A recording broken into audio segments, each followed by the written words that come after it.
স্বামী বড়? সবই বড়। এখন তুমি ঘরে আছো দেখে কি আমার সব কাম কাজ বাদ দিয়ে তোমার কাছে এসে বসে থাকতে হইব?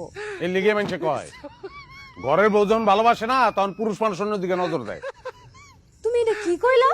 আমি তোমারে ভালোবাসি না। না বাসো না, আমার দিকে তোমার কোনো খেয়ালই নাই। সবসময় খালি কাম খাই, টিভি দেখা, নাহলে মোবাইল চালানি, এগুলোর দিকে খেয়াল তোমার। ও তোমারে ভালোবাসি না লাগে কি আমার সব কাম কাজ বাদ দিয়া তোমার পায়ের কাছে এসে বসে থাকতে হইব? ওই সাথে থাকবা না ওটা তো জানি, সেরকম নারী তো আর আমি বিয়ে করি নাই। আমার কপালটাই খারাপ, বিয়ার আগেও কোনো নারীর ভালোবাসা পাই নাই, বিয়ার পরেও না। সারাটা দিন হাজার হাজার মানুষের লগে ব্যবসার আলাপ করিয়া ঘরে আইসা তোমার লগে ঝামেলা করতে আমার ভালো লাগে না, শান্তি লাগে না আমার। ও তোমার শান্তি লাগতেছে না? তাহলে যাও আরেকটা বিয়া করো, ওই বউ তোমার শান্তি দিব। করুমি আর একটা বিয়াই করুম, টাকা পয়সা তো কম নাই, লাগলে টাকা পয়সা দিয়া শান্তি কিনুম আমি।